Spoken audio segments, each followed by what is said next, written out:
Banyak orang yang menderita wasir, ya, mereka hanya keluar tonjolannya kecil. Waktu buang air besar keluar tonjolan kecil, tapi masuknya mesti didorong, ya. Nah, sebenarnya yang keluar kecil itu bukan wasir sesungguhnya. Yang sesungguhnya itu ada di dalam, yang biasanya lebih besar. Tapi keluarnya itu nggak bisa maksimal, tonjolannya nggak keluar maksimal. Jadi di luar yang keluar hanya mungkin 20%, yang 80% wasirnya masih di dalam. Kenapa saya bisa bilang gitu? Rata-rata pasien saya yang saya obatin terapi sampai copot, itu waktu keluar wasirnya sangat kecil. Mungkin kayak kacang tanah atau lebih besar dikit ya. Nah, waktu saya obatin, karena obat saya memang narik semua penyakitnya keluar. Ya. Jadi makanya kita bilang tuntas diobatin di Natural Care karena ditarik semua wasirnya keluar.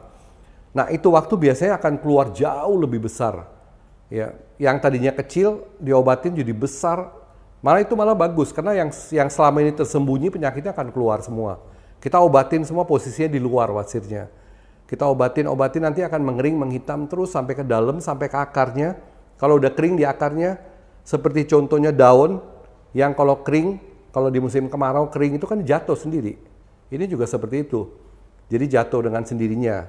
Nah, sekarang pertanyaannya, kok bisa ada wasir lagi? Kadang-kadang orang udah operasi, ya. Kalau saya bilang saya tidak lakukan operasi. Tapi yang dari pengalaman saya, kebetulan keluarga saya keluarga dokter juga, alhamdulillah. Di keluarga saya ada kakak saya 3 orang dokter. Dan saya punya paman, saya punya big family, keluarga besar saya banyak dokternya. Jadi saya juga tahu dari informasi mereka juga. Kalau operasi itu kadang-kadang yang tadi saya bilang wasirnya kadang-kadang lebih dari 1. Ya, yang keluar cuma sebagian. Ya, jadi kalau dioperasi itu nggak tuntas, bisa jadi karena waktu dioperasinya terjadi pendarahan yang banyak waktu dipotong yang pertama. Kalau dari logika saya biasanya mestinya dokter ambil yang paling besar dulu wasirnya. Misalnya ada 3 bagian wasirnya, yang di antara 3 itu yang besarnya pasti dipotong dulu. Nggak mungkin yang kecilnya diambil kan. Nah, waktu dipotong itu terjadi pendarahan yang cukup hebat. Nah, kalau masing dia bisa ambil yang 2, dia akan ambil lagi. Tapi kalau nggak bisa, paling nggak yang besarnya diangkat dulu. Begitu loh. Tapi lain daripada itu, terjadinya wasir kembali biasanya terjadi dari si pasiennya kalau kurang makan yang berserat. Makannya maunya kering-kering. Contohnya nasi, misalnya ayam panggang sama sambal tok. Nggak ada sayur, nggak ada kuah. Makannya doyannya begitu misalnya. Kan ada banyak orang yang seperti itu juga. Mudah-mudahan kalian tidak ya. Karena makanan yang sehat itu tubuh yang sehat. Kalau makanan kita nggak sehat, tubuh kita nggak sehat. Nah, kalau si pasiennya makannya jenisnya kayak gitu, kering sekali. Lalu dia nggak doyan makan sayur, udah pasti karena makannya kering. Habis makan nggak pernah makan buah. Udah gitu minum air putihnya satu hari itu cuma 2 gelas, 3 gelas. Gimana dia nggak sembelit coba? Pasti dia akan sembelit. Nah, sembelit yang dimaksud sembelit ada 2. Sembelit itu artinya si pasiennya tidak bisa buang air besar berhari-hari. Atau dia bisa buang air besar setiap hari, tapi di toiletnya itu nongkrong, kalau bahasa Jakartanya, atau ngeden, bisa berjam-jam. Itu ada 2 jenis sembelit jadi. Nah, udah dipastikan kalau pasiennya udah nggak makan serat, nggak minum air putih, nggak ada kuahnya sama sekali, nggak ada sayurnya, nggak mau makan buah, ya makannya contohnya tadi nasi, ayam bakar sama sambal, makannya doyannya seperti itu, udah pasti sembelit. Nah, sembelit ini, sekali lagi, sembelit ini penyebab utama daripada penyakit wasir. Udah sembelit bukan berarti sembelit hari ini, minggu depan dia kena wasir. Kalau sembelitnya berlama, bertahap, setiap orang punya tubuh beda. Ada orang yang tubuhnya gemuk, ya, ada orang yang tubuhnya kurus. Dari pengalaman saya pribadi ini ya, ini bukan medis, dari saya Pak Syahid Nazir dari Natural Care. Kalau orangnya biasanya kurus, tinggi, dan dia sembelit, itu biasanya wasirnya besar dan parah. Itu yang dari saya ngalamin. Ya. Jadi terjadinya terjadi kembali atau tidak wasir dari si pasiennya tadi. Tapi syukur alhamdulillah di pengobatan saya, kalau sudah lepas wasirnya dari tubuhnya dengan terapi intensif, tidak pernah kembali lagi dengan masalah yang sama. Itu berani saya pastikan. Jadi kalau sudah lepas, kan tadi saya bilang yang tadinya tersembunyi wasirnya juga ikut keluar. Jadi makanya kalau sudah lepas wasirnya dari tempat saya, dia makan pedas dia coba aja. Makan sate kambing, makan apa yang biasanya bikin dia kumat, dicoba itu waktu. Gitu. Dan Satu lagi metode kita yang kedua itu adalah makan obat herbal ya. Ya, kita bisa kirim obatnya. Kalau pasiennya di luar kota, nggak bisa datang ke Semarang atau ke Surabaya, kita bisa paketkan obatnya, dikirim ke daerahnya, ya, pakai jasa pengiriman tentunya. Nanti caranya bisa dihubungin ke klinik kita. Nanti kita jelasin semuanya, ya. Nah, obat-obat yang saya mau kirim tadi semuanya, alhamdulillah sudah ada BPOM-nya. Kalau sudah ada BPOM-nya itu aman ya. Dan apa namanya kita bisa kirim.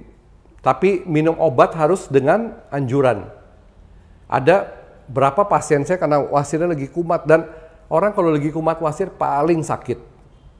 Barangkali kawan-kawan pernah menderita sakit gigi nggak? Paling nggak enak sakit gigi. Orang sakit wasir juga seperti itu. Mau kerja nggak bisa, mau ngapa-ngapain nggak bisa. Nah, mereka makan obat kayak misalnya saya kirim obat ada dosis anjurannya. Misalnya sehari dua kali, pagi dan malam. Karena dia mau cepet, dia makannya pagi, siang, malam, sore. Pokoknya sehari 4 atau 5 kali. Dengan tujuan akan lebih cepat sembuh. Itu keliru. Itu keliru. Walaupun obat herbal ada dosisnya. Kalau melebihi dosis, ya tidak baik. Saya kasih contoh kalau orang bikin nasi goreng. Saya kasih contoh biar gampang. Orang bikin nasi goreng, itu garamnya harus setengah sendok. Tapi dia pikir, oh kasih 5 sendok aja mungkin lebih enak, karena garamnya lebih banyak. Coba makan habis pakai 5 sendok makan nasi gorengnya. Karena nggak ada yang mau makan. Hasilnya tidak tercapai. Sama dengan obat herbal juga. Kalau dia berlebih dosis dan kebanyakan, itu malah akan ada side effect. Ada side effect dan tidak bagus mungkin itunya untuk tubuh kita. Jadi semua mesti pakai aturannya. Semua juga ada, makanya pengobatan wasir sampai terapi, sampai copot wasirnya perlu waktu 14 hari. Kita tidak bisa bilang 3 hari akan copot, tidak. Karena ada proses gitu loh. Tapi hasilnya yang dicapai, yang dimau tercapai, itu yang lebih penting. Karena itu adalah pengobatan inti saya, sudah 4 generasi, saya sekarang yang keempat ini. Jadi nggak, Masya Allah ya saya bilang, saya sudah terlalu banyak obatin seperti ini, khusus di wasir. Jadi kalau untuk wasir jangan kemana-mana, karena natural care ini sudah ada 4 abad yang lalu. Memang dulu namanya bukan natural care. Dulu saya punya dato di Jakarta, kita asli dari Jakarta. Dulu ada di bilangan Sawah Besar, wilayah Sawah Besar. Sekarang udah nggak ada ya, udah dijual tempatnya, udah lama sekali. Jadi saya adalah generasi yang keempat. Dari pihak ibu saya yang ngobatin, dari pihak ibu saya punya bapak, jadi kakek dari pihak ibu. Itu yang ngobatin penyakit ini sudah 4 generasi. Jadi kalau sudah 4 generasi, apa yang mau diragukan?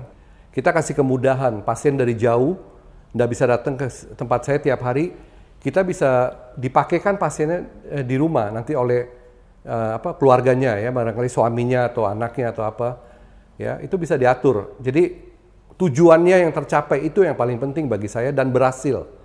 Jadi ada satu pasien yang datang ke saya juga bukan penyakit wasir, jadi jangan keliru. Orang datang ke tempat saya, Pak sakitnya sakit wasir. Ternyata waktu saya periksa penyakitnya anal fistula. Si pasiennya juga nggak tahu itu penyakit apa. Nah alhamdulillah di tempat saya ngobatin anal fistula itu seperti bisul yang tidak bisa sembuh bertahun-tahun. Dan itu sangat mengganggu dan sangat sakit sekali kalau lagi kumat. Nah, itu juga kita obatin, nanti di cuplikan lain kita akan bahas tentunya soal anal fistula. Cuman intinya ada banyak penyakit yang di bagian situ, tapi bukan wasir. Ya, ada lagi seperti anal fissure ya, atau fisura kalau di bahasa kita. Tadi anal fistula beda sama fisura. Anal fistula atau fistel, kalau anal fissura atau fissure, itu fisura di sini dibilangnya. Itu penyakitnya beda lagi, itu seperti sobek di bagian lubang anusnya ada sobek. Itu lantaran terjadi juga dari sembelit. Jadi sembelit ini biang keroknya banyak penyakit, bukan hanya wasir. Fistula juga terjadi dari sembelit. Ya, fissura juga dari sembelit. Bahkan radang usus juga bisa terjadi dari sembelit. Jadi ada banyak penyakit yang menyertai dari sembelit ini. Pola makan kita kalau benar kita tidak sembelit. Kalau kita cukup makan serat tiap hari, serat itu adanya di sayur-sayur dan buah-buah yang berair. Jadi bebas senangnya makan belimbing boleh, mau makan pepaya boleh, mau makan, paling bagus di antara semua untuk penyakit wasir adalah bengkuang. Sekali lagi bengkuang, karena bengkuang selain seratnya tinggi, dia dingin buat perut kita. Jadi saya selalu anjurkan pasien saya kalau bisa bikin bengkuang, kalau nggak doyan bengkuang dicampur jus sama misalnya sama jeruk, dicampur sama pir, ya, dibikin jus tiap pagi diminum. Itu sangat bagus untuk menghindari sembelit. Karena sekali lagi sembelit, banyak penyakit terjadi dari sembelit tadi. Ya, itu penting sekali sembelit. Jangan sampai sembelit. Kalau nggak sembelit, nggak akan ada wasir lagi. Kalau sudah di terapi intensif ataupun dioperasi, insya Allah tidak akan tumbuh lagi wasir kalau dia tidak sembelit. Jadi kuncinya sembelit, jangan sampai sembelit.